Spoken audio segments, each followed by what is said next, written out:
equal to 2 times angle at the circumference, 2 times n. So if you get what I'm saying clearly there, you see that angle at the center is m, related with n. Angle at the center x is related with angle at the circumference y.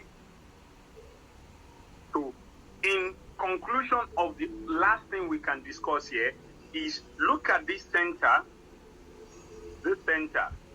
angle at a point, that means m plus x equal to 360 degrees. So angle at a point is 360. That is when you sum up 2 angles at a point together, it will give you 360 degrees. So please, are we together? Yes, sir. Yes, sir. Yes, sir. Thank you. Theorem 4 now.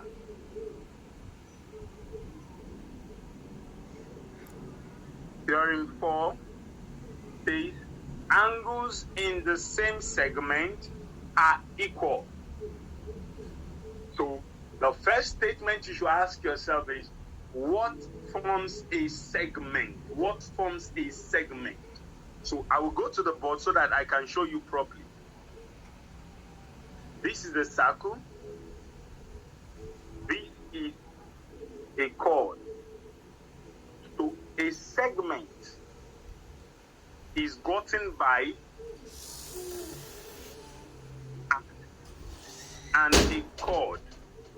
This down part here is the minor segment. Minor major segment.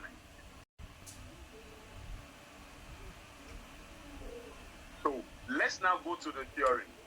This way, bring it down.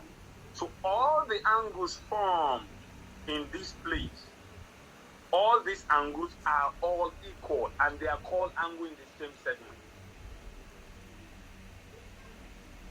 I'm trying to pause there so that it can sink in. So it means if here is x, here is y, and here is z, all of them are equal. So x equal to y equal to z.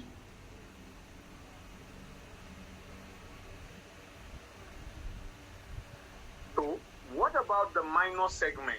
The same thing.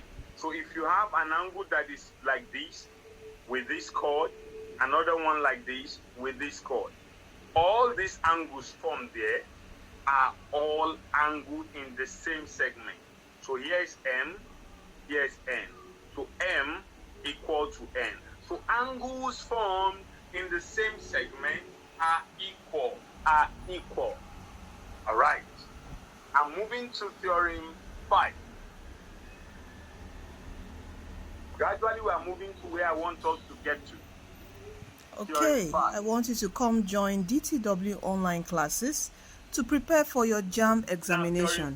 It is 7,000 naira monthly. When you join us, you have access to all the video recordings of previous classes. All right? So come join us today. You are destined to win.